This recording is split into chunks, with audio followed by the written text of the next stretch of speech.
با کمال احترام به پیشگاه فردریش نیچه، یکی از بزرگترین فیلسوفان اروپا، به شما خوش آمد میگویم. امروز ما با مفهوم معروف اراده معطوف قدرت و دیدگاه بزرگ نیچه در مورد ابرانسان سر و کار داریم و خواهیم دید که نیچه ایده‌های بیشماری دارد که بسیار مهم و داغ هستند.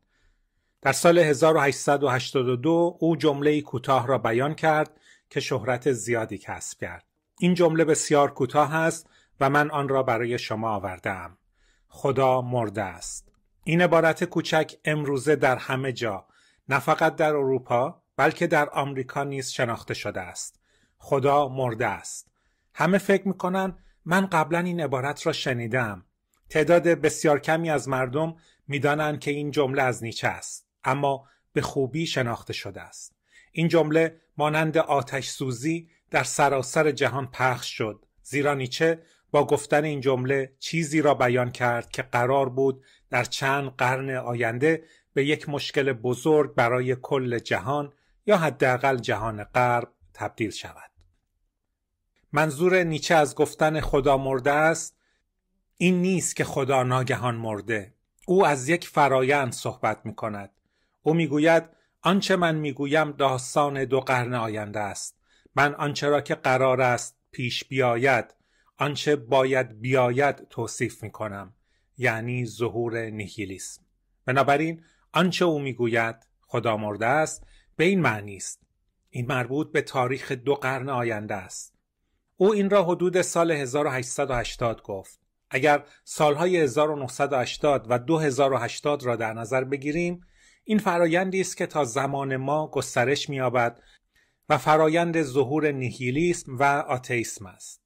و اگر صادق باشیم، هر ساله تا 500,000 نفر در واقع کلیساها را ترک می‌کنند.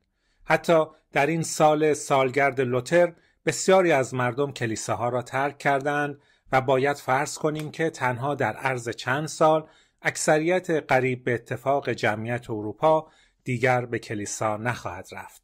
از این دیدگاه پیشبینی نیچه البته کاملا دقیق بود. او میگوید بخشی از دلیل وقوع این اتفاق البته علوم طبیعی نوظهور است. باید به یاد داشته باشید که چارلز داروین، معاصر نیچه، اولین کسی بود که گفت همه ما از نسل آدم و حوا نیستیم، بلکه پستانداران بالاتری هستیم که به آرامی از طریق تکامل و از طریق میمونها و از طریق انسانسانان پدیدار شده ایم. اما فقط داروین نبود. دانشمندان متعددی جهانبینی مذهبی قدیمی را که هزاران سال در آن احساس امنیت و آرامش می‌کردیم متزلزل و در هم شکستند. این دوران آشفتگی عظیمی بود در پزشکی، در فیزیک و در همه زمینه‌ها. در مورد دارو قبلا تصور می‌شد که طاعون، وبا، این بیماری‌های جدی به ویژه طاعون کار شیطان یا بهتر است بگوییم مجازاتی از جانب خداست. اما کمی قبل از سال 1900 یک دانشمند روسی گفت نه، این فقط یک عفونت باکتریایی است و همه چیز به آزمایش گذاشته شد. در آن زمان یک پیشرفت بزرگ رخ داد. شک و تردیدهای بیشتر و بیشتری مطرح شد، نه تنها در مورد آدم و حوا، در مورد حامل شدن مریم و در مورد کل داستان خلقت، بلکه در نهایت در مورد خود خدا نیز. و حالا نیچه میگوید خدا کجا رفته؟ و بعد اتفاق هیجان انگیزی میافتد. او میگوید ما او را کشتیم، من و تو، همه ما قاتلان او هستیم. و منظور او از این حرف بسیار ساده است. فقط داروین و دانشمندان علوم طبیعی نبودند که با نظریه‌های جدیدشان جهان را توضیح می‌دادند خدا را کشتند. نه، همه ما این کار را کردیم. زیرا قدرتی را که به خدا وجود می‌دهد از او گرفتیم. زیرا دیگر به آن شکل به او اعتقاد نداشتیم. نیچه اولین متفکر پست مدرن بود. او حتی کتابی به نام دجال نوشت. او یک ملحد بود، یک ملحد متعهد. اما او همچنین اولین متفکر پست مدرن هم بود. چرا پست مدرن؟ پست مدرن یعنی چه؟ مدرن یعنی چه؟ ما عموماً از مدرنیته این بیداری بزرگ روشنگری را درک می‌کنیم. زمانی که علوم طبیعی آغاز شد، زمانی که روشنفکران فرانسوی روسو، ولتر، مونتسکیو ناگهان خواستار تفکیک قوا شدند، پرسیدند چه کسی باید بر مردم حکومت کند به جز مردم. آن یک بیداری بزرگ بود. روشنگری یا به قول فرانسوی ها روشنایی به این معنی است که نور عقل باید همه جا را روشن کند و به اصطلاح خرافات، باور، اسطوره و جهانبینی های باستانی را روشن و محو کند. آن دوران عصر مدرن بود. نیچه اولین متفکر پست مدرن است. گفتن این دیگر برای او کافی نیست. روشنگری همچنین بسیار انتقادی بود. کانت، لاک، هیوم و همه متفکران روشنگری نیز منتقد دین بودند، اما برای نیچه کافی نیست که فقط آن را نقد کند. او میگوید سؤال واقعی که انسان در چند قرن آینده باید از خود بپرسد کاملا متفاوت است. وقتی آخرین انسان از اعتقاد به خدا دست بکشد چه اتفاقی میافتد؟ آن وقت چه اتفاقی میافتد؟ این موضوع او را علاقه‌مند کرد و سپس میگوید نقل قول: از آنجایی که این باور که خدایی سرنوشت جهان را در مقیاس بزرگ هدایت می کند از بین رفته است، خود مردم باید اهدافی را تعیین کنند که کل زمین را در بر بگیرد. در اینجا وظیفه عظیمی نهفته است. بنابراین اگر دیگر در جهانبینی مذهبی خود مطمئن نیستیم که زندگی وظیفه‌ای است که باید برای رسیدن به بهشت انجام دهیم، اگر این دیگر از ما پشتیبانی نمی کند، پس باید خودمان این وظیفه را به عهده بگیریم. ما انسان‌ها اکنون باید برای خود اهداف جهانی تعیین کنیم که کل جهان را در بر بگیرد و آینده را شکل دهد. و اکنون او میگوید و به همین دلیل است که او را یک متفکر پست مدرن می‌دانند: ما یک مشکل بزرگ داریم. او میگوید مردم برای آن آماده نیستند، زیرا به گفته او معاصرانش وقتی به آنها نگاه می‌کند تنها کاری که میتواند انجام دهد این است که سرش را تکان دهد. به محض اینکه خدا بمیرد آنها به بت‌های دروغین ایمان میآورند و بت‌های جدیدی ساخته میشوند. او میگوید یکی از آن بت‌ها ناسیونالیسم و شکلی از آن است که به ویژه او را نگران میکند. بت آلمانی. میدانید از آن زمان شروع شد. تأسیس رایش در سال 1870 و همه چیز. ناسیونالیسم و برتری طلبی آلمانی آن زمان او را عصبی میکرد. او گفت اگر ملتی وجود داشته باشد که بتواند به آنچه که هست افتخار کند، به فرهنگ میهن پرستانه خود افتخار کند، آن ملت فرانسوی است. و بعد او اینجا میگوید آیا فکری پشت این ملیگرایی گله‌ای وجود دارد؟ حالا که همه چیز به منافع بزرگتر و مشترک اشاره دارد، چه ارزشی میتواند در دامن زدن به این خودخواهی خام وجود داشته باشد؟ و این انجمنهای برادری، جنبشهای دانشجویی، این خوانندگان راهپیمایی، هیاهو با قیصر همیشه او را آزار میداد. اعصابش را خرد میکرد. چون او میگوید این فقط یک بت جدید است. خدا مرده است. ما دیگر از طریق دین معنایی نداریم. بنابراین اکنون سعی میکنیم معنایی را که نداریم با گفتن ما آلمانی هستیم یا ما فرانسوی هستیم یا ما انگلیسی هستیم ایجاد کنیم و این اشتباه است. او میگوید بت بزرگ بعدی و این حتی بدتر است، این است که مردم اکنون پس از مرگ خدا ارزش خود را از بالاتر بودن از دیگران میگیرند و در نتیجه حتی در عصر نیهیلیسم احساس میکنند کمی از دیگران مهمترند و نجات پرستان همیشه به دنبال گروهی هستند، به عنوان مثال یهود ستیزان. و سپس نیچه میگوید یهودی ستیزان نمیتوانند یهودیان را به خاطر این واقعیت ببخشند که یهودیان مغز دارند و پول. یهودی ستیزی نامی برای کسانی که بد از آب در آمدند. در آلمان هیچ گروهی بی‌شرمانه‌تر و احمق‌تر از این یهودی ستیزان وجود ندارد. منظورم این است که نیچه خیلی چیزها را سرزنش می‌کرد، اما به طور خاص از یهودی ستیزان متنفر بود. او مدتی با واگنر دوست بود تا اینکه به طور طبیعی رابطهشان به هم خورد و در آنجا می‌نویسد اخیراً واگنر غیر قابل تحمل شده است. این یهودی ستیزی مداوم او تقریباً به بدی خواهر من است. زیرا این برای او عمیقاً منزجر کننده بود، چون او گفت خدا مرده است. بنابراین اکنون ما باید ارزش خود را از چیز دیگری بگیریم و نمیتوانیم ارزش خود را از چیزی شبیه به آن به دست بیاوریم. همانطور که می‌بینید نیچه هرگز یک نازی نبود. با توجه به این گفته‌های نیچه هر گونه تصرفی در این جهت امکان پذیر نیست. تنها چیزی که هیتلر واقعا از نیچه داشت و میتوانست یکی یکی از آن کپی کند عصای راه رفتن اصلی نیچه بود. پس از مرگ نیچه خواهر نیچه این عصا را به هیتلر داد، اما هیتلر تقریبا مطمئناً هرگز نیچه را نخوانده بود. سپس نیچه ادامه می‌دهد: یک بت بزرگ دیگر نیز اکنون وجود دارد که ممکن است برای قرن‌های آینده نقشی ایفا کند. سوسیالیسم.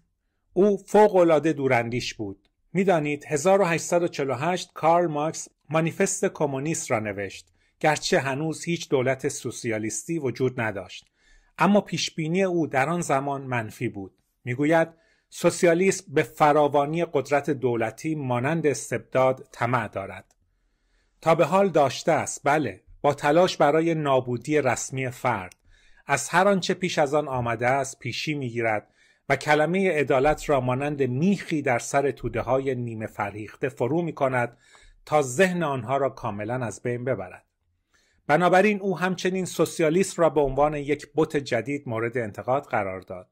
زیرا میگفت سوسیالیست‌ها برای قدرت دولتی استبدادی تلاش می‌کنند که در آن فقط یک حزب حکومت می‌کند و حزب همیشه حق دارد و همه افراد به صف کشیده می‌شوند.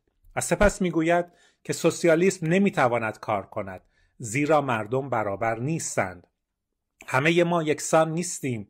فردگرایی برای نیچه بسیار مهم بود و او میگوید اگر به همه به یک اندازه پول بدهیم، اگر همه هماهنگ و منظم باشند، این نمیتواند خوب پیش رود. این لغو فرد انتقام خواهد گرفت. به همین دلیل است که سوسیالیسم برای او یک دین جدید نیز هست. او میگوید خب خدا مرده، اکنون مردم باور ندارند که به بهشت میروند، پس چه اتفاقی میافتد؟ به آنها بهشت کارگران وعده داده شده است و به جای وعده متافیزیکی رستگاری وعده دنیوی رستگاری داده شده است. اما این هم جواب نمیدهد و او میگوید که چسبیدن به این بت‌ها هم بد است. و چهارمین بت بزرگ، خانم‌ها و آقایان، آن چه چیز دیگری خواهد بود؟ این همان بتی است که ما امروز به آن اعتقاد داریم. بله، سرمایه داری. نقل قول. انسان تاجر تمام آنچه را که خلق می شود از دیدگاه عرضه و تقاضا بررسی می کند تا ارزش و بهای یک چیز را برای خود تعیین کند. این که به ویژگی کل یک فرهنگ تبدیل شده است. همان چیزی است که شما مردم قرن آینده به آن افتخار خواهید کرد. این قابل توجه است، زیرا در آن زمان آغاز جهانی شدن و سرمایه‌داری از قبل وجود داشت، اما نه و کاملا توسعه یافته. اما او میگوید که مرد تاجر یا سرمایه‌دار یا کارآفرین همه چیز را فقط بر اساس ارزش کالاهای موجود در بازار بر اساس عرضه و تقاضا میسنجد. او آپارتمانی را با بالاترین قیمتی که هنوز میتواند مستاجر برای آن پیدا کند اجاره میدهد و همه چیز فقط توسط عرضه و تقاضا تعیین میشود. هیچ اصل عدالت دیگری وجود ندارد و همه با این اصل زندگی میکنند و یک بتپرستی جدید وجود دارد. مردم فقط خود را بر اساس اینکه چقدر به آن رسیدند، چقدر ثروتمند هستند و غیره میسنجند و معیار کثیف یعنی پول را میپرستند و این به همان اندازه پرستش خدا یا بت است که سوسیالیسم و ناسیونالیسم. و این بت‌ها شانسی دارند. نیچه میگوید زیرا آنها ما را تسلی میدهند، زیرا تحمل نیهیلیسم، نفس سرد نیهیلیسم پس از مرگ خدا آسان نیست. بنابراین ما خودمان را با این بت‌ها تسلی میدهیم. و حالا او این سوال را میپرسد: چگونه خودمان را تسلی میدهیم؟ ما قاتلان همه قاتلان. آیا نباید خودمان خدا شویم؟ این اکنون سوال اصلی است. این یک سوال پست مدرن است. اکنون که خدا قدرت خود را برای خلق هستی از دست داده است و اکنون که تعداد کمتری از مردم به کلیسا می روند و تمام جهان بینی خود را از آن می گیرند، چگونه باید ادامه دهیم؟ قدم بعدی چیست؟ چگونه می توانیم یکدیگر را تسلی دهیم؟ قاتلان همه قاتلان. آیا نباید خودمان خدا شویم؟ و در اینجا پاسخ او یک بله قاطع است. اکنون باید سرنوشت این جهان را خود به دست بگیریم. اکنون باید این وظیفه بزرگ را بر عهده بگیریم. تنها مشکل این است و به همین دلیل است که بارها از بت‌ها نام برده ایم. ما هنوز حتی قادر به انجام آن نیستیم. هنوز نه. به هر حال هنوز نه. ما هنوز قدرت انجام این وظیفه را نداریم، اما باید به آنجا برسیم، زیرا همه خدایان مردند. اکنون می‌خواهیم ابر انسان زندگی کند و این چیزی است که اکنون با آن سر و کار خواهیم داشت. این ابر انسان چیست؟ پس از نیچه به کجا باید برویم؟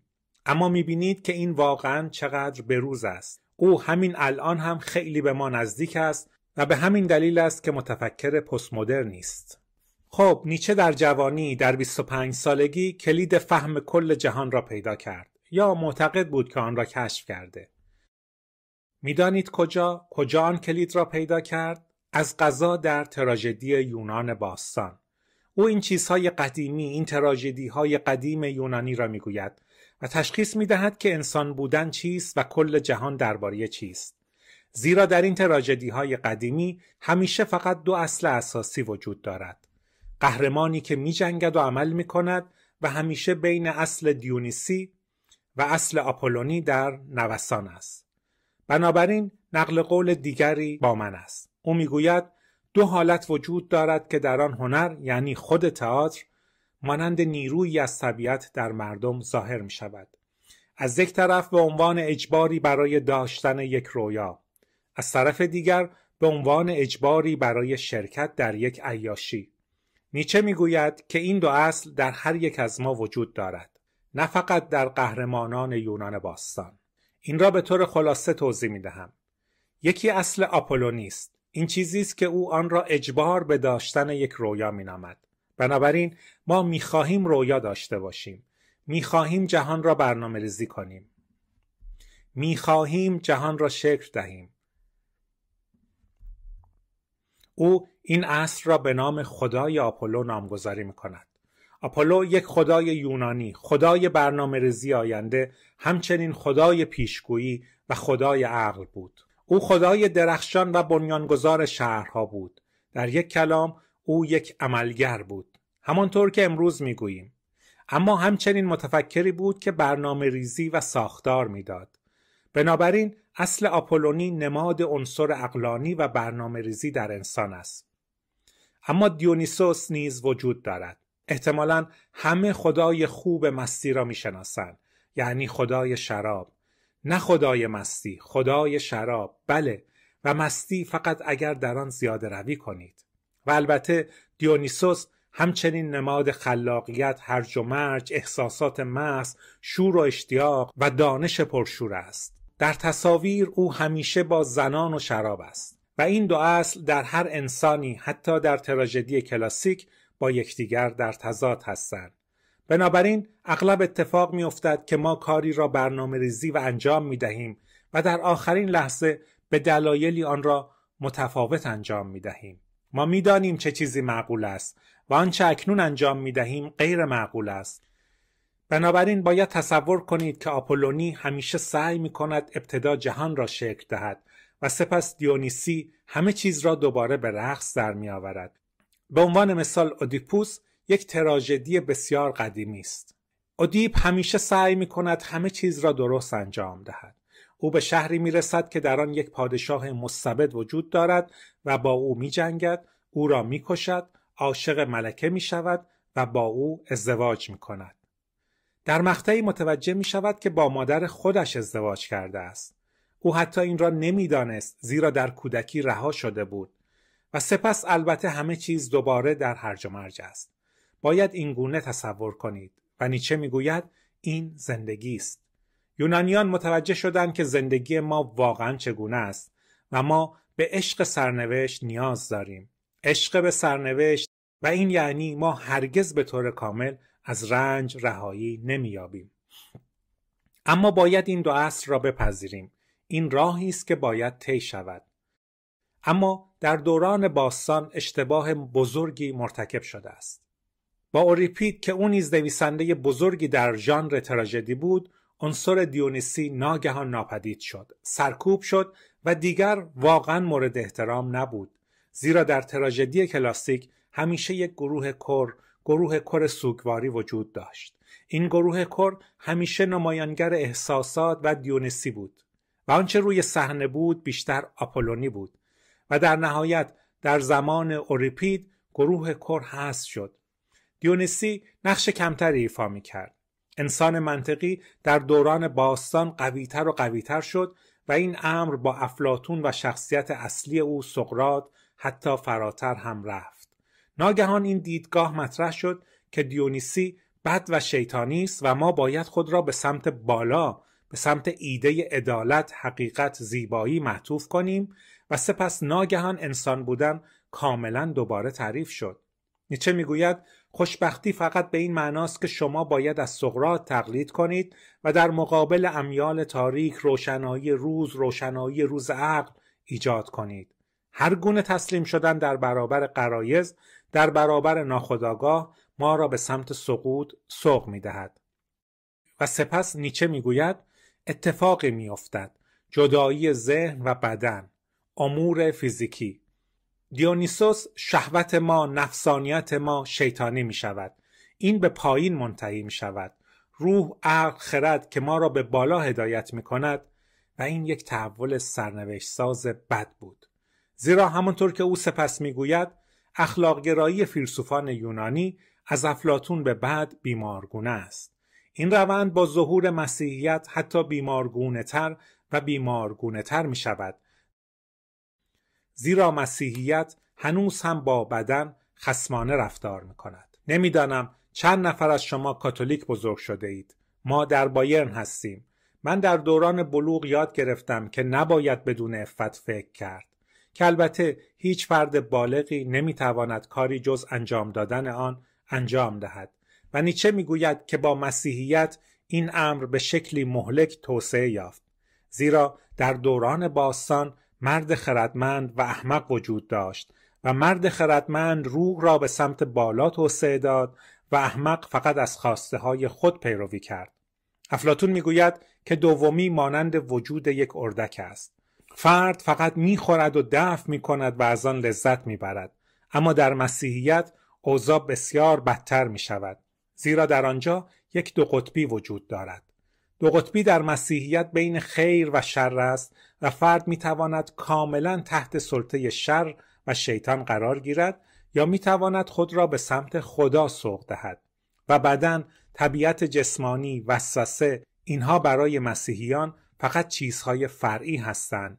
و نیچه مسیحیت را به 4 دلیل نقد میکند. اول، من مسیحیت را محکوم میکنم. من وحشتناکترین اتهاماتی را که یک متهم تاکنون مطرح کرده است علیه کلیسای مسیحی مطرح می کنم. این کلیسا از هر ارزشی یک بی‌ارزشی و از هر حقیقتی یک دروغ ساخته است. او در اظهارات خود همچنین توضیح می دهد که در نماد اصلی مسیحیت این خدای روی صلیب، یعنی این عیسی، آن رنج کشیده، هر چیزی که در واقع برای ما انسانها مهم است، یعنی شجاعت، مبارزات قهرمانانه، ایستادگی برای خود، از دست رفته است. او میگوید این گونه دیگر را برگردانید. این یک اشتباه بود. دوم، او میگوید که ترحمی که مسیحیت ترویج میکند اصلاً خوب نیست. او میگوید ترحم اتلاف احساسات است، انگلی مضر برای سلامت اخلاقی. نمیتواند وظیفه‌ای برای افزایش شر در جهان باشد. زیرا او میگوید اغلب اوقات ما از روی ترحم صدقه و چیزهای دیگر میدهیم و در نتیجه رنج افرادی را که در غیر این صورت ممکن است شورش کنند و کاری انجام دهند که جامعه را تغییر دهد طولانی تر میکنیم. اما نه، همه ما از این ترحم که هیچ مشکلی را حل نمی کند حمایت میکنیم. و ترحم به گفته او همچنین میتواند نشانه تحقیر باشد که در احساس ترحم کسی برای شما نهفته است. بنابراین ترحم برای نیچه چیز بسیار بدی است. اتفاقاً او همچنین میگوید گداها باید از بین بروند. زیرا وقتی از کنار یک گدا رد میشوید همیشه احساس بدی دارید. یا چیزی به او میدهید، احساس بدی میکنید، یا چیزی به او نمیدهید، آنگاه شما نیز احساس بدی میکنید. بنابراین قطعاً ترحم این مورد برای او نبود. سومین انتقاد عمده او از مسیحیت به شرح زیر است. این امر باعث ایجاد نوع کاملا جدیدی از انسان می شود. او می گوید شاید تاکنون هیچ ایدئولوژی خطرناکتری، هیچ مزخرف بزرگتری در مسائل روانشناسی از این اراده معطوف به خیر وجود نداشته باشد. این ایدئولوژی باعث ایجاد منزجر کننده ترین نوع، غیر آزادترین نوع بشر، یعنی بشر بله قربانگو شده است. به مردم آموخته شده که فقط به عنوان بله قربانگو در مسیر درست به سوی الوهیت هستند. می‌دانید که فروتنی در مسیحیت بسیار مهم است و فرد دائما متعهد به انجام کار نیک است، زیرا زندگی یک آزمایش و یک وظیفه است و او میگوید که در نهایت بله قربانگوها منافقان ظهور می‌کنند و این فقط در مورد مسیحیت صدق نمی‌کند. می‌دانید صرف نظر از اینکه در اسلام باشد نماز و تعظیم به زمین وجود دارد یا مسیحیانی که زانو می‌زنند، او میگوید نتیجه نوعی خاص از انسان است. او فکر نمی‌کند که این خوب باشد. و آخرین چیزی که انتقاد می‌کند این جمله است: اگر چشمت تو را آزرد آن را از صدقه بیرون بیاور. مسیحی که از این توصیه پیروی می‌کند و فکر می‌کند که شهوت خود را کشته، اشتباه می‌کند.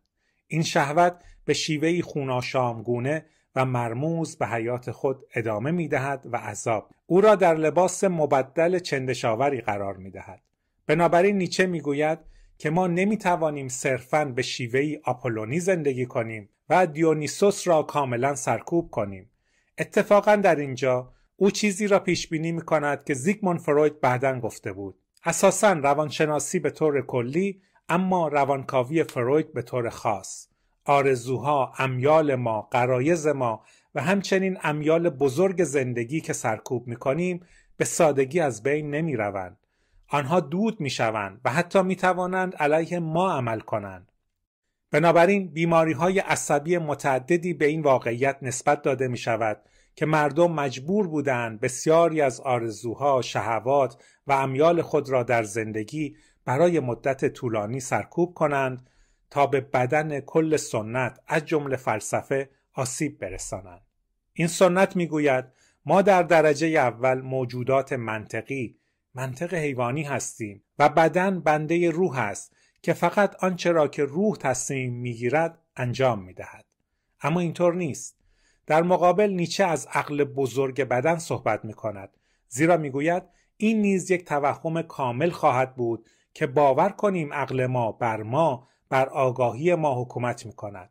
زیرا ضمناً دانشمندان امروزی هم آن را تایید میکنند. حیات برای مدت زمان بسیار طولانی وجود داشته. از نظر علمی باید بگوییم که حیات حدود 3 میلیارد سال وجود داشته است. 3 میلیارد سال. به سختی قابل تصور است. و همچنین انسانسانان. نیچه از نیمه حیوانات صحبت میکند. آنها برای همیشه وجود داشتند. اما آنها در جنگل‌ها به صورت دست جمعی به عنوان شکارچی و گردآورنده بودند. آنها نیز آگاه نبودند و تنها در پایان تاریخ تکامل ما آگاهی به وجود آمد.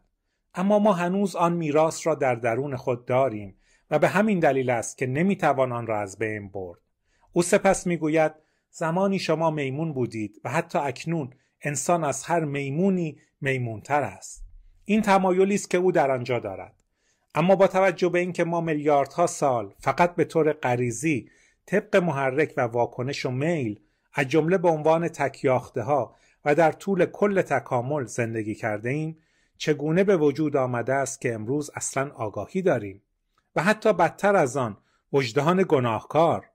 سپس او این فصل معروف را در تبارشناسی نوشت، اخلاق در مورد ظهور وجدان بد، و او میگوید که تمام دیوانگی در لحظه‌ای رخ داد که مردم جنگل‌ها را ترک کردند و اولین جوامع، روستاها، سرزمین‌ها و سپس همچنین دولت‌ها را تأسیس کردند، زیرا اتفاق بدی در این جوامع و دولت‌ها رخ داد و اکنون دیگر هیچ کس اجازه نداشت به کسی آسیب برساند.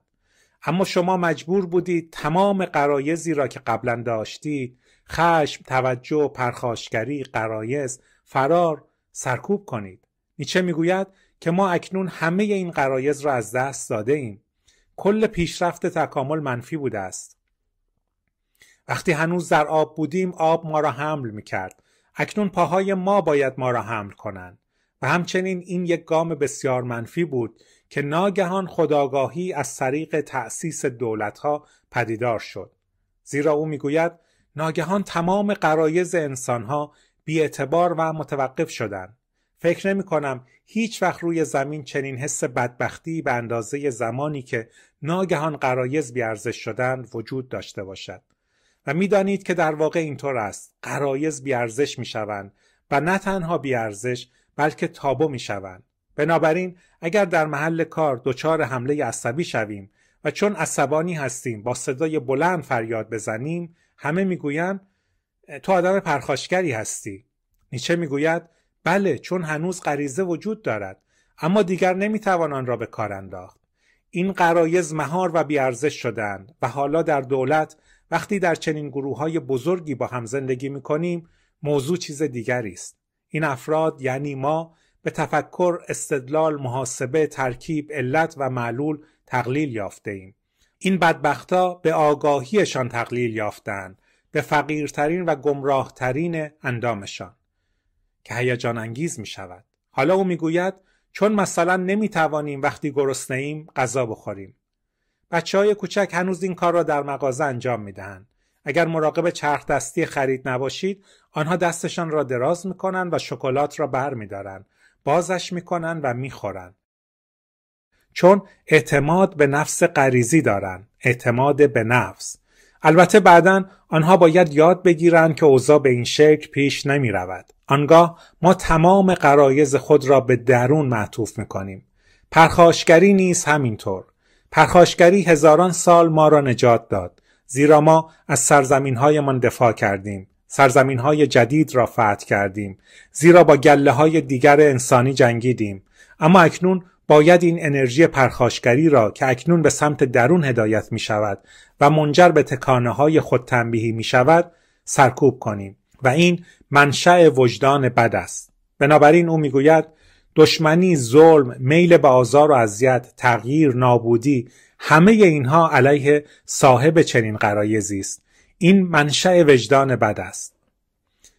او می گوید مجازات ها بقیه کار را انجام می دهند تا آنجا که ما می دانیم. البته اگر از قوانین دولت پیروی نکنیم مجازات خواهیم شد. اما در نهایت وجدان بد نیز توسط انرژی خودمان تغذیه می شود. این که می دانیم نباید الان این کار را انجام دهیم و خودمان را با انرژی خودمان کنترل کنیم. و نکته اصلی این است. هم آگاهی و هم وجدان پدیده‌های بسیار متأخری در تکامل هستند که مدت زیادی وجود نداشتند و در نهایت نباید نقش تعیین کننده‌ای در زندگی ما داشته باشند. بلکه نکته تعیین کننده این است که به گفته نیچه ما هنوز اراده عظیمی داریم و احساس می‌کنیم که در خودمان خواسته هایی داریم، آرزوهایی، نیازهایی، و منظور او فقط خوردن و آشامیدن و خواستن نیست. هر انسانی چنین خواسته هایی دارد و اکنون ما در قلب موضوع هستیم، اراده معطوف به قدرت. سپس او میگوید این جهان یک هیولای بدون آغاز، بدون پایان، اراده معطوف به قدرت است و نه چیزی بیشتر، و شما خودتان نیز این اراده معطوف قدرتید و نه چیزی بیشتر. چگونه میتواند ادعا کند که این جهان یک هیولای قدرت، اراده معطوف قدرت است؟ آیا جهان واقعا اراده معطوف قدرت است؟ او در پاسخ میگوید بله، تمام جهان اراده به قدرت است و این به این دلیل است که هر گیاهی که مطابق با خورشید رشد میکند خود را گسترش میدهد، گاهی اوقات گیاهان دیگر را در سایه قرار میدهد و سپس خود را گسترش میدهد و این کار را میکند. اما اگر یک درخت کوچک و یک درخت بزرگ وجود داشته باشد، درخت کوچک معمولاً میمیرد یا آنکه سریعتر رشد میکند باقی میماند. بنابراین یک اراده بی قید و شرط برای زندگی، بقا و بهبود خود نیز وجود دارد. همچنین در گیاهان و حتی در شیمی. او میگوید وقتی مواد با هم مخلوط میشوند، اون را از کلاس شیمی به یاد دارید، مواد حاصل تغییر رنگ میدن، با یکدیگر واکنش میدن، یا با هم مخلوط میشن یا یکدیگر را دفع میکنن. اما در هر صورت نیچه میگوید نیروها با هم تعامل دارند. نیروها در تمام طبیعت در حال کار هستند. به همین دلیل است که او میگوید کل طبیعت یک هیولای قدرت است. در مورد سیارات نیز جمله زیبایی می‌نویسد: قوانین فرضی طبیعت چیزی بیش از تعادل قدرت نیست. خب این واقعیت که سیارات یکدیگر را جذب می‌کنند و این مدارها را دارند دقیقاً محاسبه می‌کند که هر کدام چه مقدار جاذبه بر روی دیگری دارد و به این ترتیب سطح آنها برابر می‌شود. این مربوط به قدرت و نیروهاست و همین امر در مورد انسان‌ها نیز صدق می‌کند. اتفاقاً یک مثال جالب از اولین موجودات زنده. در آن زمان میکروسکوپ‌ها و چنین تکنیک‌هایی وجود داشتند. آنها می‌توانستند چیزها را به صورت نوری بزرگ کنند و سپس او می‌گوید آمیب، کوچکترین حیوان کوچک، موهای ریز و موجداری نیز دارد. به محض اینکه آمیب با چیزی ارگانیک روبرو می‌شود، آن را محصور می‌کند و اگر آن را دوست داشته باشد، آن در آمیب ادغام می‌شود. به اصطلاح آن را می‌خورد و این تصاحب را ما از ابتدا در طبیعت داشته‌ایم. بنابراین اراده معطوف قدرت و همچنین خود ما به عنوان انسان چیزی جز این اراده نیستیم و به همین دلیل است که او همچنین میگوید هر اتفاقی که میافتد را میتوان به قصد افزایش قدرت تقلیل داد. اما او میگوید که حتی اکنون نیز این گونه عمل میکند که ما همیشه بر دیگران تأثیر میگذاریم. افزایش قدرت ما همچنین میتواند به معنای مانع شدن دیگران در بهبود خودشان باشد. اما هیچ راه فراری از آن وجود ندارد. بنابراین او میگوید زندگی همیشه به قیمت زندگی دیگری تمام می شود. هر کسی که این را نفهمد هنوز اولین قدم را به سوی صداقت بر نداشته است. او میگوید ما نمیتوانیم جلوی آن را بگیریم. به عنوان مثال اگر برای شغلی به عنوان رئیس یک بخش درخواست دهید و آن را به دست آورید و همزمان ایکس همکار درخواست داده باشند، آن را به دست نمی آورند و غمگین می شوند. بنابراین هر موفقیتی به قیمت شکست دیگران حاصل می شود.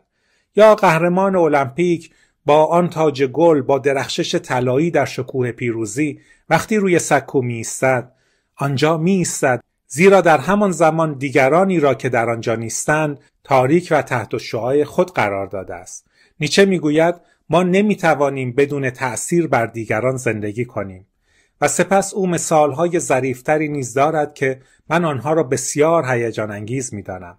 به عنوان مثال او میگوید اگر دو مرد عاشق یک زن شوند و یکی او را به دست آورد، نفر دیگر جا میماند. اگر مادری فرزندش را بیشتر از دیگری دوست داشته باشد و آن زمان همه 5-6 تا بچه داشتند و بدترین چیز به گفته او این است که بچه‌ها آن را حس می‌کنند و به همین دلیل است که تقصیر مادر برای کاری که انجام می‌دهد نیست.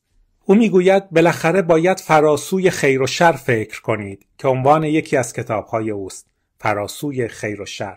مادری که فقط ناخودآگاه یک فرزندش را کمی بیشتر از دیگری دوست دارد، اگر همیشه سعی کند منصف و عادل باشد، تقصیر او نیست. نه، واقعاً. اما کودکی که کمتر دوست داشته می شود ممکن است احساس کند که نادیده گرفته شده و در کنار آمدن با آن مشکل دارد و به همین دلیل است که ما نمی توانیم از آن اجتناب کنیم. زندگی همیشه به قیمت زندگی دیگران در جریان است. این چیزی است که با ما هست. جمله زیبای دیگری از او این است: حشرات از روی بدخواهی نیش نمیزنند، بلکه به این دلیل است که آنها هم میخواهند زندگی کنند. در اینجا منظور او پشه‌ها هستند و درست است. همیشه صدایشان را میشنوید. در واقع قرار است چه کاری انجام دهند؟ حتی اگر آنها را بکشیم که خباثت است، آنها نمیتوانند جلوی کار خود را بگیرند و ما هم اغلب نمیتوانیم کار دیگری انجام دهیم و هیچ کس بدون ایجاد مشکل برای دیگران در مقطعی از زندگی را پشت سر نمیگذارد. و چون اینطور است، او میگوید چون ما آنجا هستیم. میگوید من قدرت یک اراده را با میزان مقاومت، درد، شکنجه‌ای که تحمل می‌کند و اینکه چگونه می‌تواند این چیزها را به نفع خود تبدیل کند قضاوت می‌کنم. او میگوید همه ما در زندگی موانعی داریم، اما می‌توانیم از مقاومت به عنوان فرصتی برای رشد و تبدیل آن به نفع خود استفاده کنیم. بنابراین خودسازی ما، اراده ما به قدرت همیشه در زندگی در برابر مقاومت پیش می رود. اما او فقط بر اساس اینکه آیا فرد موفق می شود بر چیزهایی که علیه اوست غلبه کند و آنها را به اراده خود تبدیل کند، برای یک فرد ارزش قائل است. البته میتوان گفت و نیچه نیز به شدت به همین دلیل مورد انتقاد قرار گرفت که هیچ محدودیتی برای این وجود ندارد. اگر همه بر اساس اراده معطوف به قدرت خود زندگی کنند، در مقطعی خودخواهی عظیمی پدیدار خواهد شد. همه اراده خود را به قدرت توسعه می‌دهند. اگر حتی ترحم هم یک محدودیت نباشد، اگر حتی ترحم هم خودخواهی ما را محدود نکند، چه محدودیتی دیگر وجود دارد؟ حد و مرز اراده معطوف به قدرت کجاست؟ آیا می توانید بر دیگران غلبه کنید؟ آیا مجاز هستید که دیگران را به خاطر پیشرفت و هدف والاتر خود بکشید؟ و او میگوید در واقع می تواند اینطور باشد. این کاملا رادیکال است. یک تفکر رادیکال از نیچه. او میگوید ممکن است برای هر یک از ما ممکن است. آن چیزی 100 برابر مهمتر از این سوال باشد که آیا ما خوب یا بد هستیم و در نتیجه آیا دیگران خوب یا بد هستند. به طور خلاصه ممکن است که ما هدفی داشته باشیم که هیچ کس در انجام فداکاری‌های انسانی برای آن تردید نمی کند. بنابراین در واقع می تواند اینطور باشد که برای توسعه بالاترین هدف و اراده معطوف به قدرت خود نباید خود یا دیگران را در نظر بگیریم و باید بالاترین فداکاری‌ها را انجام دهیم، از جمله فداکاری‌های انسانی. البته چنین نقل قول‌هایی نیچه را به فاشیسم نزدیک کرد و می‌دانید موسولینی هم واقعاً نیچه را می‌خواند و بناهای یادبود عظیمی برای نیچه ساخته بود و این به این دلیل بود که در ابتدا او هیچ محدودیتی برای این اصل قائل نبود. اما خانم‌ها و آقایان، ما سعی می‌کنیم به آن به شیوهی غیر ایدئولوژیک نگاه کنیم، بدون اینکه فوراً آن را به هر سمتی سوق دهیم. و اگر این کار را می‌کنید باید صادق باشید و بگویید که گاهی اوقات خود را برای یک هدف والاتر فدا می‌کنید. مهم نیست که در مورد آن احساس خوب یا بدی دارید یا دیگران چه احساسی دارند. در صورت لزوم باید فداکاری‌های انسانی انجام دهیم. فقط به صدراعظم سابق آلمان هلموت اشمیت فکر کنید. او در یک وضعیت بسیار دشوار، میتوان گفت تراژیک قرار داشت، زیرا گروه بادر ماینهوف در زندان بودند که برخی از آنها چندین بار به قتل متهم شده بودند. سپس تروریست هایی که برخی از آنها به چندین قتل متهم بودند، یک هواپیمای لوفتانزا و همچنین هانس مارتین شلایر رئیس کنفدراسیون صنایع آلمان را ربودند و گفتند که همه را آزاد می‌کنند، مشروط بر این که اولریک ماینهوف، آندریاس بادر و دیگر تروریست های زندانی آزاد شوند. و این به این معنی بود که هلموت اشمیت و کابینه‌اش با تصمیم بسیار دشواری روبرو شدند. اما او گفت نه، ما آنها را رها نمی‌کنیم. او هواپیمای لوفتانزا را مورد حمله قرار داد و به همین دلیل هانس مارتین اشلایر توسط گروگانگیرها کشته شد و این دیوانه کننده است. اشمیت حتی در مراسم تشییع جنازه در کنار خانم اشلایر نشست. آن زمان واقعا برای او سخت بود، اما او گفت که دوباره آن فداکاری را انجام خواهد داد. بنابراین همانطور که در اینجا می‌بینید هدف والاتری داشت، هدفی از آن نوع که کسی از فداکاری‌های انسانی دریغ نمی‌کند. هدف او منافع ملی بود. او گفت که اوضاع درست نخواهد شد مگر اینکه حاکمیت قانون مجرمان را محکوم و به دست عدالت بسپارد. نباید آنها را آزاد کنیم، به خصوص اگر آنها قاتلانی هستند که ممکن است دوباره بکشند. سپس میگوید نه، این ممکن نیست. هدف والاتر در این مورد حاکمیت قانون است و عدالت ما باید فراتر از این آزادی باشد. اساساً منظورش از گفتن دوباره قربانی کردن چه بود؟ هانس مارتین اشلایر نمیخواست او را قربانی کند. البته عمدن این زندگی را به خطر انداخت و گفت که دوباره این کار را خواهد کرد. اتفاقاً هانس مارتین اشلایر هم یادداشتی نوشت، یک سند کتبی که به امانت گذاشت و گفت که اگر خودش یا لوکی اشمیت همسرش رو بوده شوند نباید مبادله شوند. بنابراین او نیز فداکاری کرد که چنین درخواستی کرده بود. بنابراین میبینید میتوانید آن را به این شکل نیز تفسیر کنید. البته نیچه نه تنها اراده خود را به قدرت به فرد تعمیم داد، بلکه گفت این امر در مورد ملت‌های بزرگ نیز صدق می‌کند. مردمان بزرگ در تاریخ نیز اراده خود را به قدرت نشان دادند که از نظر نیچه چیز بدی نیست. او مثلا میگوید آن گلخانه‌های بزرگ برای قوی‌ترین‌ها، برای قوی‌ترین نوع انسان، قوی‌ترین نوع بشر. در اینجا این قوی و ضعیف را می‌بینیم. به همین دلیل است که او نیز بسیار مورد انتقاد قرار می‌گیرد. آن گلخانه‌های بزرگ برای قوی‌ترین‌ها و برای قوی‌ترین نوع انسانی که تا به حال وجود داشته است. حکومت‌های اشرافی به شیوه روم و ونیز آزادی را دقیقاً به همان معنایی که من کلمه آزادی را میفهمیدند. به عنوان چیزی که کسی دارد و کسی ندارد، کسی می‌خواهد، کسی فتح می‌کند. بنابراین او روم باستان و ونیز را در ذهن دارد. اینها جوامعی بودند که از آزادی و خودسازی خود برای فتح، حفظ و به دست آوردن آنچه هنوز نداشتند استفاده می‌کردند. به همین دلیل است که موسولینی نیچه را بسیار بزرگ یافت، زیرا او همچنین می‌خواست روم باستان و شکوه قدیمی آن را احیا کند. اما به زودی خواهیم دید که نیچه واقعاً به این موضوع علاقه‌ای نداشت. او ونیز را ستایش می‌کند و اگر ادامه مطلب را بخوانید، او می‌گوید که شهرهای شمالی ایتالیا نیز اراده معطوف قدرت را به شیوهی عالی توسعه دادند و من همین الان به شما نشان خواهم داد که چرا. ضمناً او می‌گوید در رنسانس، در آن زمانی که ونیز و بعداً فلورانس و آن شهرهای شمالی ایتالیا این قدرت دیوانوار را داشتند، بشر گامی عظیم به جلو برداشت. او حتی ادعا می‌کند که اروپایی‌های امروزی از نظر ارزش‌هایشان در سطحی پایین‌تر از اروپایی‌های رنسانس باقی ماندند. خب آنها در رنسانس کار بزرگی انجام دادند و او نگران این واقعیت نبود که ونیز و ناوگان تجاریش با قدرت تمام منطقه مدیترانه را کنترل می‌کردند و نه بورجیا که در رنسانس ایتالیا حکومت می‌کرد، بلکه اساساً نگران این واقعیت بود که در رنسانس یک عمل عظیم خودرهایی بشر رخ داده بود. علم برای اولین بار شکوفا شد. به پزشکان اجازه داده شد اجساد را تشریح کنند و برای اولین بار انسانها از تفکر قرون وسطایی 1000 ساله آزاد شدند. می‌دانید هنرمندان به عنوان مثال لئوناردو داوینچی یا میکلانج دانشمند نیز بودند. آنها یک روش تفکر کاملا آزاد و روشنگرانه داشتند و برای اولین بار پرسپکتیو نیز نقاشی شد. تمام قرون وسطا فقط دو بعدی بود. می توانستید حاله ها را آنجا ببینید اما عمقی نداشتند. از آن زمان بود که همه چیز شروع شد.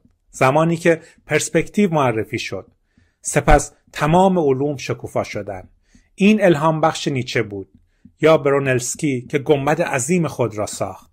در رنسانس مردم خود را آزاد کردند و اتفاقا هنرمندان خودشان آثارشان را امضا می‌کردند. ناگهان بدنهای برهنه زیبا نقاشی شدند. او میگوید رنسانس بسیار دیونیسی‌تر بود، زیرا برهنگی در قرون وسطا کاملا ممنوع بود. و البته چگونه باید بگویم، آنها کاری هیجان انگیز انجام دادند. هنرمندان رنسانس به سادگی گفتند بله ما چیزهای باستانی مانند آن را نقاشی می‌کنیم. ونوس بوتیچلی و البته الهه باستانی ونوس باید برهنه باشد و او فقط این بیداری را دوست داشت. به عنوان مثال می‌نویسد رنسانس ایتالیا شامل آزادی اندیشه، بی‌توجهی به اقتدار، اشتیاق به علم، رها کردن فرد و اشتیاق به حقیقت بود. اشتیاق به علم، آزاد کردن فرد، شور و شوق حقیقت. بنابراین می‌بینید برای نیچه اراده معطوف قدرت لزوماً به معنای فتوحات عظیم نیست، بلکه بیشتر در مورد توسعه فکری و توسعه هنری است و این ما را به این سوال اولیه و آخرین موضوع بزرگمان میرساند. چگونه میتوانیم این کار را انجام داد؟ چگونه میتوانیم خودمان را توسعه دهیم؟ این ابر انسانی که او به ما توصیه میکند چیست؟ خدایان مردند، اکنون ما میخواهیم ابر انسان زنده بماند. اما این ابر انسان کیست یا چیست؟ و آیا کسانی از ما که اینجا جمع شده ایم می توانند ابر انسان نیز باشند؟ و جالب است که او میگوید ابر انسان برای او مهم است و نه انسان، و اینکه این ابر انسان چیزی متفاوت از همسایه اوست. این در واقع واضح است و نه فقیرترین و نه رنج کشیده ترین که این چیزی است که ما از نیچه میدانیم. ارزیابی منفی او از قهرمانان مسیحی یعنی قهرمان روی صلیب. عیسی روی صلیب رنج کشیده ترین یا فقیرترین است. چگونه باید بگویم؟ ابر انسان ادیان زاهدی است مانند بودا که گوشه‌گیر است، یا درست مانند عیسی، یا همچنین فرانسیسکن‌ها و دیگر فرقه‌های گدا که چیزی جز طنابی دور شکم و چند ردا نداشتند.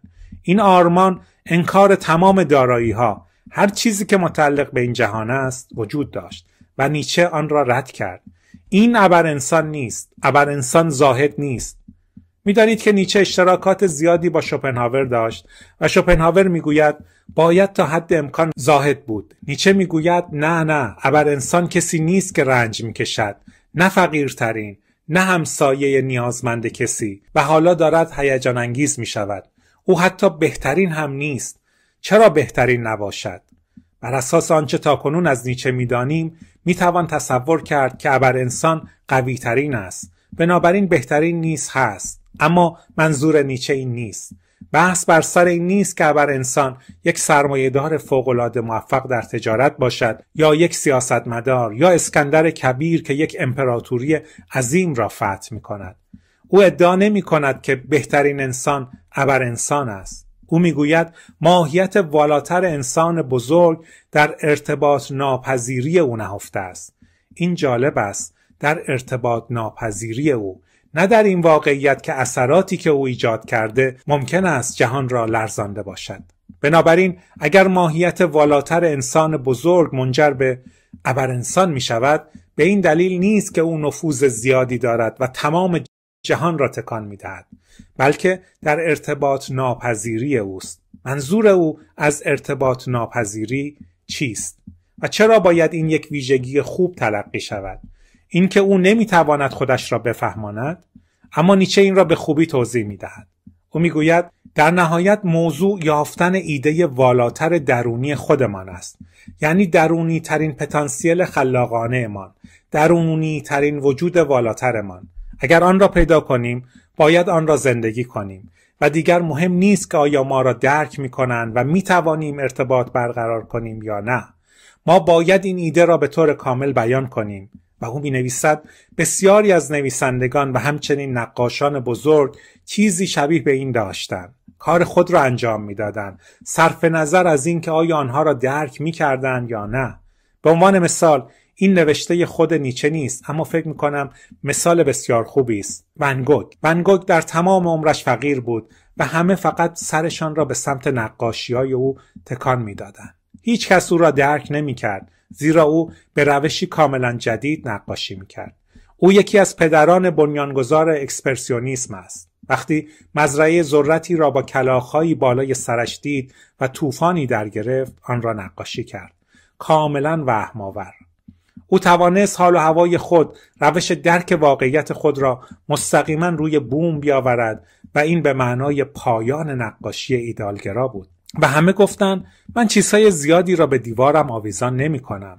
بنابراین او با موانع بزرگی روبرو شد. هیچ کس اصلاً این نوع نقاشی از نقاشی پرشور را درک نکرد. یا گلهای آفتابگردان او را. در آنجا می توانید این گلهای آفتابگردان را ببینید، زیبا و بزرگ و قدرتمند و حیاتی. اما می توانید چند برگ پژمرده را ببینید و می توانید کل این دگردیسی را ببینید. می توانید مرگ و رنج این گل را درک کنید. این پیام نیز در آنجا وجود دارد، اما در آن زمان اصلا درک نشد. این رئالیسم جدید از یک سو و از سوی دیگر این روش مستقیم برای ثبت احساساتش فقط با این خطوط نقطه چین که 5 بار نقاشی کرد. و می دانید ون گوگ در فقر درگذشت. و امروز این نقاشی‌ها گرانترین نقاشی‌های کل جهان هستند.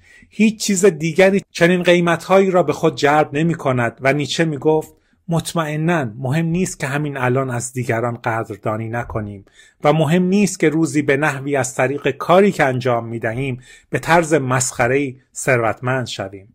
بنابراین به هیچ وجه اینطور نیست که امروز او بگوید که ابر انسان‌ها مدیران و بانکدارها هستند. او آنها را هر چیزی جز ابر انسان می‌دانست. میگفت به این آدم‌های اضافی نگاه کنید، آنها ثروت به دست می‌آورند و با آن فقیرتر می‌شوند. این آدم‌های ناتوان. پس متوجه می‌شوید که او در نهایت چه توصیف دائما متغیری از ابر انسان خود ارائه می‌دهد و همچنین اضافه می‌کند افراد پرشور به آنچه دیگران فکر می‌کنند اهمیت کمی می‌دهند. وضعیت آنها را از غرور فراتر می‌برد. این نیز برای او مهم است. البته بسیاری از اینها از زندگی خودش ناشی می شود، چون خودش می دانید به اصطلاح تهیدست بود. در آن زمان هیچ کس نیچه نمی خواند. همه فکر می‌کردند او دیوانه است. ناشران دیگر کتاب‌های او را قبول نمی‌کردند و او از روی ناچاری مجبور شد کتاب‌هایش را بپذیرد. سپس از روی ناچاری مجبور شد خودش آنها را چاپ کند تا پایان عمرش. آثارش واقعا روی زمین حاصلخیزتری افتاد، اما او از قبل بیمار بود. بنابراین هرگز خودش آن را تجربه نکرد. اما این به اصطلاح فقط یک نکته فرعی است و او فقط میگوید هر کسی روز خوبی دارد که در آن خود والاتری پیدا میکند. بنابراین تمام ماجرا برای او همین است، اینکه ما خود برترمان را پیدا کنیم.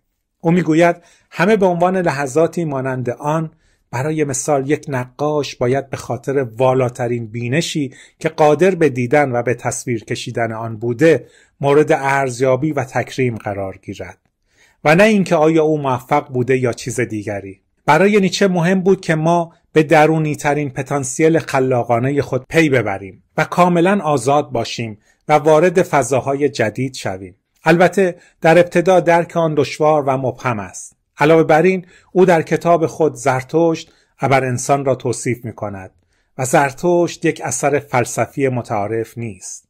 این یک اثر شاعرانه است که در آن پیامبر بزرگ خود زرتشت را معرفی می کند. در ابتدای کتاب زرتشت از کوهها فرود می آید و به جهان می گوید که باید چگونه باشد.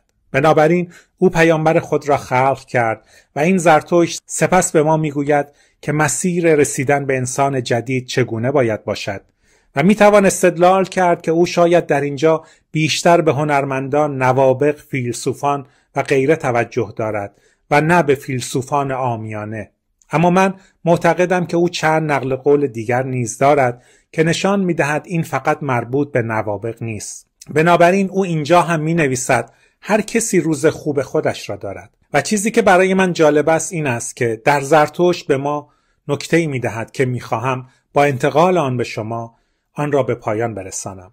اینکه در مسیر رسیدن به ابر انسان باید از 3 تحول عبور کنیم. اکنون آن نکته را به شما می‌گویم. من 3 دگرگونی روح را برای شما نامگذاری می‌کنم. بنابراین شما باید 3 دگرگونی روح را پشت سر بگذارید. چگونه روح شتر می‌شود و شتر شیر می شود و در نهایت شیر کودک می شود. یک تمثیل بسیار معروف از نیچه. بنابراین روح ابتدا شتر می شود، سپس شتر شیر می شود و در نهایت شیر یک بار کودک می شود. رشد ما به عنوان افراد و تاریخ بشریت، یعنی لحظه اجتماعی به صورت فردی، مرحله شتر که همه ما از آن عبور می کنیم، دوره آموزش ماست. زمانی که یاد میگیریم، زمانی که والدین ما، مربیان، معلمان بارهای بیشتر و بیشتری را بر ما تحمیل میکنند. بنابراین مرحله شتر به گفته او مرحله صبوری و تأملی است که همه ما از آن عبور میکنیم. آداب معاشرت، قوانین و غیره. این مرحله شتر در جوانی ماست. سپس مرحله شیر فرا میرسد. در مرحله شیر همه اینها را خرد میکنیم، پاره میکنیم. ما خود را از نمایش‌های قدیمی، سنت‌های قدیمی، از هر چیزی که والدینمان به ما می‌گفتند آزاد می‌کنیم. این مرحله شیر است. شیر همه چیز را با دندان‌هایش پاره می‌کند. اغلب اینطور تعبیر می‌شود. برای بسیاری بلوغ زمانی است که شما خودتان را آزاد می‌کنید. با این حال برای برخی این اتفاق خیلی دیرتر در بزرگسالی رخ می‌دهد. برای برخی دیگر واقعاً تا میانسالی اتفاق نمی‌افتد. این واقعا مهم نیست. بیایید این را کنار بگذاریم. در مورد بشریت به عنوان یک کل منظور او این است. مرحله شیر این مرحله است که بشریت بیایید با شتر شروع کنیم. در ابتدا همه ما مؤمن هستیم. به اصطلاح ما در فروتنی زندگی می کنیم و در جهانبینی مذهبی راحت هستیم. او این مرحله طولانی را مرحله شتر می نامد. اما بعد چگونه باید آن را بیان کنم؟ شیر و نیچه بیشتر توضیح نداد. اما میتواند منظورش آن روشنگری باشد. جایی که ما در واقع همه چیز را از هم میپاشیم و آن را زیر سوال میبریم. این آغاز علم و همه چیز است. اما او میگوید ما نباید در آنجا متوقف شویم. ما نباید در آنجا با مرحله شیر متوقف شویم. کافی نیست که فقط خودمان را آزاد کنیم، چه به عنوان افراد و چه به عنوان یک گونه. یعنی از نقطه دیدگاه موقعیت اجتماعی. او سپس میگوید اکنون تبدیل به کودک بازیگوش باید اتفاق بیفتد. و سپس سوال جالبی میپرسد. او این سوال را با لحنی کمی چگونه بگویم احساسی و نمایشی مطرح میکند که در زرتشت که با شاگردان و برادرانش صحبت میکند به کار میبرد. ضمناً این زرتشت پیامبر کتاب بزرگی است. بنابراین خواندن این کتاب سرگرم کننده است و او میگوید اما به من بگویید برادران من، کودک چه کاری میتواند انجام دهد که شیر هم نمیتوانست؟ منظورم این است که تا اینجا به ما بستگی داشته است. بله، البته مرحله اول شتر است، سپس شیر. اما چرا این آخرین تحول بزرگ تبدیل به یک کودک بازیگوش است؟ با نیچه در واقع انتظار می رود که در مسیر رسیدن به ابرانسان آخرین تحول به یک هیولای عظیم یا یک اژدهای قدرتمند یا شیطان می داند چه چیزی باشد. نه، برای آخرین تحول او می پرسد کودک چه کاری می تواند انجام دهد که شیر نمی توانست انجام دهد؟ و او پاسخ می دهد ارزش‌های جدید خلق کن. شیر هم نمی تواند این کار را بکند. اما برای خودت آزادی خلق کن تا چیزهای جدید خلق کنی. این چیزی است که قدرت شیر قادر به انجام آن نیست. بنابراین شیر فقط میتواند برای ما جایی ایجاد کند تا چیز جدیدی خلق کنیم. اما او هنوز هیچ ارزش جدیدی تعیین نمی کند. او هنوز آن را خلق نمی کند. و نیچه همچنین میگوید که اکثر مردم در مقطعی از زندگی خود موفق می شوند خود را از تربیت، ریشه هایشان، از همه چیزهایی که وابستهشان می کند رها کنند. این چیزها و همه تأثیرات ممکن. اما نکته تعیین کننده اکنون این است: با آزادی خود چه کنیم؟ با آن چه کنیم؟ و او میگوید گاهی اوقات نیچه او خیلی اجتماعی نبود. او تمایل داشت تنها زندگی کند. گاهی اوقات دوستانش به ملاقاتش می آمدند و همانطور که او بسیار جالب می نویسد همیشه به او می گفتند که از چه چیزی رهایی یافته و آزاد شدند و در نهایت چه چیزی را پشت سر گذاشتند. اما او در واقع بیشتر به آنچه که برای آن آزاد شدند علاقه‌مند بود، نه به آنچه که از آن آزاد شدند. بله، به چرایی آن، چگونه اکنون آزادی خود را محقق می کنند. و او می نویسد می خواهم افکار حاکم بر شما را بشنوم و نه اینکه از یوغ رهایی یافته اید. آزاد از چه؟ این برای زرتشت چه اهمیتی دارد؟ چشمان درخشان شما باید به من بگویند آزاد برای چه؟ و این همان چیزی است که در این مرحله از زندگی متوجه می شویم که پتانسیل خلاقانه دیونیسی خودمان ممکن است برای ما چه چیزی را مناسب کند به اصطلاح. و به همین دلیل است که تبدیل شدن به کودک بازیگوش مهم است. حالا می توانیم دلیلش را بفهمیم، چون در این مرحله پس از آزادی اساساً باید از صفر شروع کنیم. اساساً باید با ذهنی باز به دنیا برگردیم. و بعد میگوید کودک معصومیت و فراموشی است، یک شروع جدید، یک بازی، چرخی که از خود میغلطد، یک حرکت اولیه، یک بله‌گویی مقدس، بله به بازی خلقت. بنابراین او اینجا میگوید کودک معصوم است، هیچ باری را تحمل نمی کند و کودک این توانایی مقدس را دارد که به خلاقیت بله بگوید. میدانید که چگونه میتوانیم در کودکی وارد آن شویم و با شور و شوق بازی کنیم. ما باید این را دوباره به دست آوریم و منظور او فقط هنرمندان واقعا بزرگ نیست. اما البته به نظر من نقل قولی از پیکاسو هم وجود دارد که در این مرحله بسیار مناسب است. حتی پیکاسو هم مشکل بزرگ پشت سر گذاشتن، چگونه باید بگویم، کل سنت را از طریق نقاشی انتزاعی خود داشت. برای 2000 سال مردم چیزها را به صورت کپی نقاشی می‌کردند و ناگهان او انتزاعی نقاشی کرد و او جرئت نکرد که فوراً این کار را انجام دهد. و پیکاسو زمانی گفته جوان شدن زمان زیادی میبره. من فکر میکنم این نقل قول زیبایی است که اساساً دقیقاً همان چیزی را میگه که نیچه گفته. زمان بسیار بسیار زیادی طول میکشه تا دوباره جوان بشیم و برای او جوان بودن صرفاً به معنای دیدن چیزها به همان شکلی بود که قبل از ایجاد تعصبات آنها را دیده بود و سپس او به این انتظار رسید. و این همان چیزی است که نیچه در مورد آن صحبت میکند. از این رو این سومین تبدیل به کودک بازیگوش است و برخی میگویند که منظور او از ابرانسان شخصیت‌های برجسته فردی است که هر از گاهی ظاهر میشوند. اما من فکر میکنم میتوان در نظر گرفت که آیا این ممکن است در مورد همه ما نیز صدق کند؟ به عنوان مثال نیچه این جمله قصار را دارد: بلوغ برای یک مرد به معنای کشف مجدد جدیتی است که در کودکی هنگام بازی کردن داشته است. البته همین امر در مورد زنان نیز صدق می‌کند. بلوغ برای یک زن همچنین به معنای یافتن دوباره جدیت، درگیر شدن پرشور در چنین بازی، غرق شدن در آن، گم شدن در آن است. اینها چیزهایی هستند که نیچه به آنها اهمیت می‌دهد. اینها گام‌هایی در مسیر رسیدن به خود برتر هستند. اساساً آنچه من میگویم، آنچه ادعا میکنم این است که این ایده ابر انسان یک داستان بزرگ خودشکوفایی، داستان آشکارسازی است که او برای ما تعریف میکند. خوب است، اما وقتی اکنون به این فکر میکنیم که آیا این گزینه برای ما نیز وجود خواهد داشت یا خیر، یک مانع بزرگ وجود دارد. خود نیچه در مورد این مانع بزرگ مینویسد. یعنی او میگوید امروزه همانطور که در همه زمانها بودن به یکی از دو طبقه سقوط میکنن، یعنی به بردگان و آزادگان. چون هر کسی که 2/3 روزش را برای خودش نداشته باشد برده است، هر چه که باشد. دولتمرد، تاجر، کارمند دولت، محقق. بنابراین اگر حداقل 2/3 روزتان را برای خودتان نداشته باشید برده هستید. صرف نظر از اینکه وزیر باشید یا تاجر، برده هستید. و من اغلب با خودم فکر میکنم خانم ها و آقایان، وقتی عصر به خانه میرسم و بعد از یک روز 8 ساعته خسته هم هستم، دیگر هیچ فکر خلاقانه‌ای در من نیست. تلویزیون را روشن و خاموش میکنید و چیزی که نیچه میگوید این است که این وقت آزاد تقریبا یک حق اساسی بشر است که باید مطالبه کنیم. شما واقعا باید 2/3 روز را برای خودتان داشته باشید.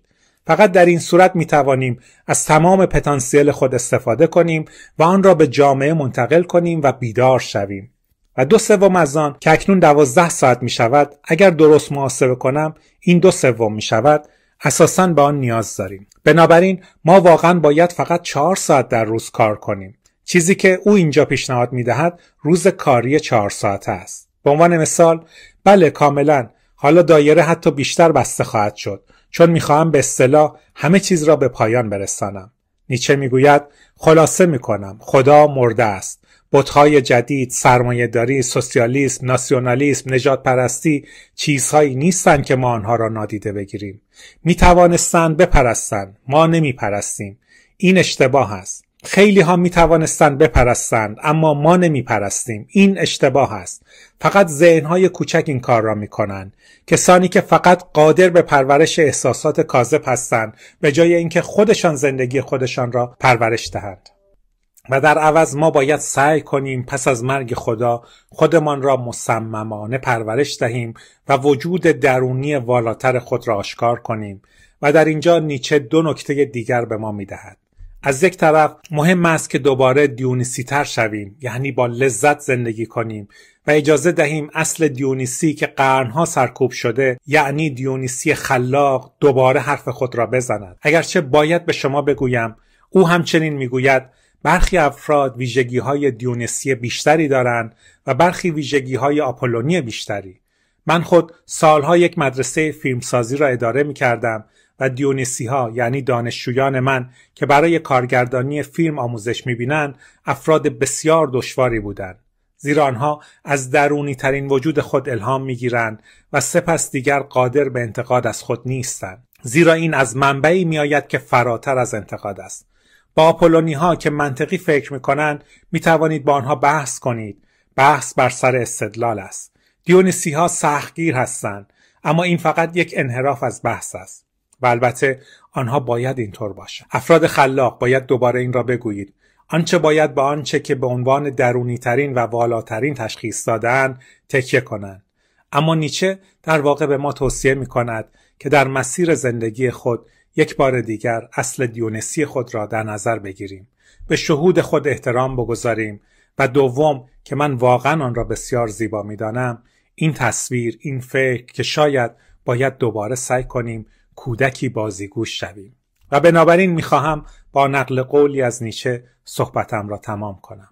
انسان باید هنوز در خود آشوب داشته باشد تا بتواند یک ستاره رقصنده به دنیا بیاورد. سپاس.